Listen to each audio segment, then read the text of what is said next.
Labas rytas. Nesibaigė niekaip tą vasarą, nesisėdė namuose, tai vat išlėkiau vėl pasivažinėt. Kelių dar neišvažinėtų vis dar randu ir šį kartą sukinėjusi apie Ignaliną.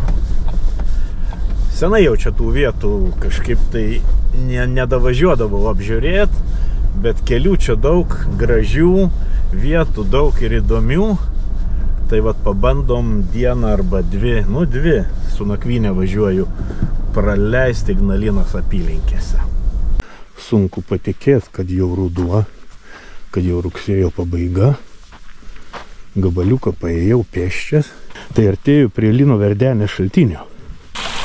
Lietuvoje tokių šaltinių ne tiek ir daug. Pati vieta tokia įspūdinga. Kaip amfiteatras koks. Suoliukai išdėlioti čia perimetru. Lieptas į ežerą padarytas. Ir nei vieno žmogaus.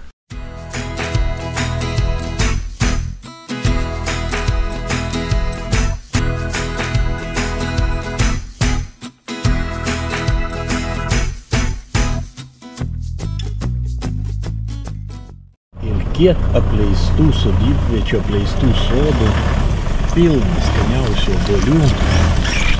Ir aš žinau tikrai, kad jie skanus, nes čia yra, matosi, kad skiepytas medis, ant vienos šakos auga vienokie obuoliai, ant kitos kitokie. Nu, matyt, kad pabandysiu ir šitų paragauti. Jau čia kelinta sodybvietė buvusi, kur stoju. Nu ir kaip gali pravažiuoti? Pasaka.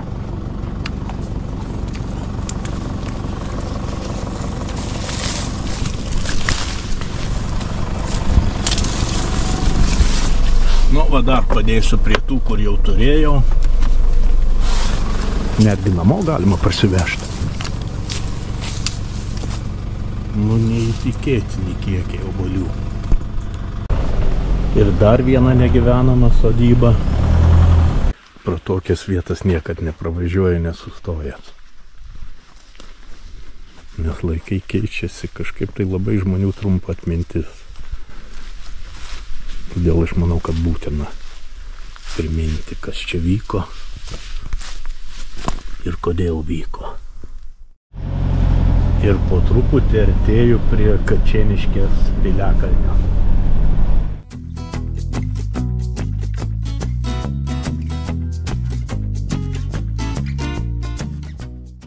Panašu, kad čia ne pagonių kraštas, nes matosi, kad per lygiadienį laužas nebuvo kūrentas.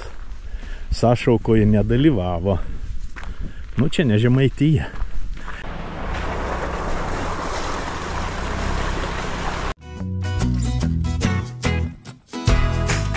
Sodybą suradau, bet kelias iki jos tai visai nunykęs.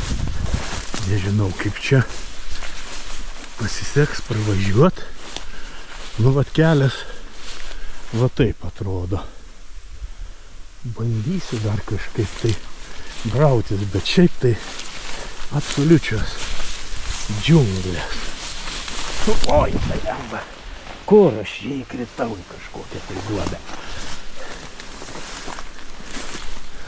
Dilgėlynai, dar kažkas. Va kaip čia viskas atrodo. Dar gabalėlis istorijos, nugrimzdo nebūtin. Kelio nebėra, sodyba negyvenama. Ilgainiui viskas sugrius ir niekas nebeprisimins, kas čia buvo. Medžių alėja išduoda, kad mes artėjom prie kažkokio tai dvaro. Galima tik bandyti įsivaizduoti, kaip atrodė pagrindiniai dvaro rūmai, kol jų kolkoznikai neištampė po plytą ir po lentą, kada va taip atrodo jų karvidės.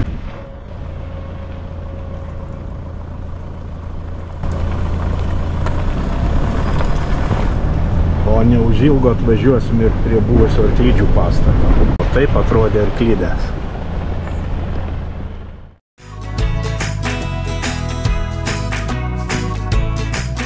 Dar vienas pilkapynas. Papravalės.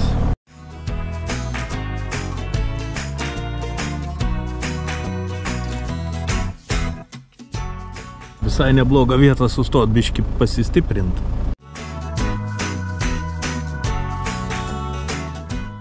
Čia kažkoks bukštelis, bet ar juo lipt saugu? Nežinau.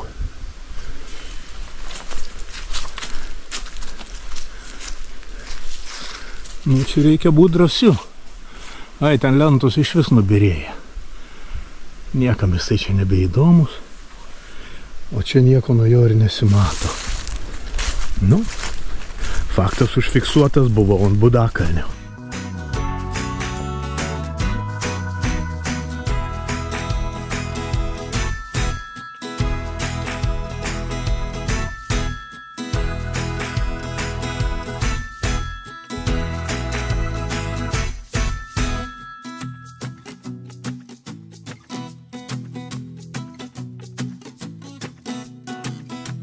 Ar čia be manęs kas nors jos lanko, tai nežinau.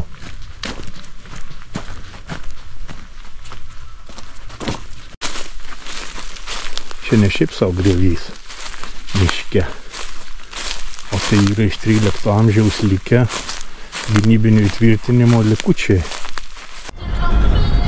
Ir čia yra buvęs Pakrėtuonės malūnas. Nu, dabar privatizuota, uždaryta, bet kaip objektas vis tiek įdomus.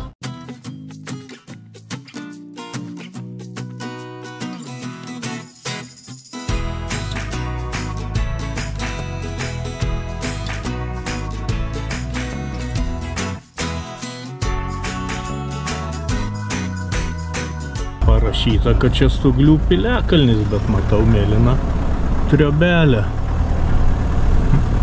Keista.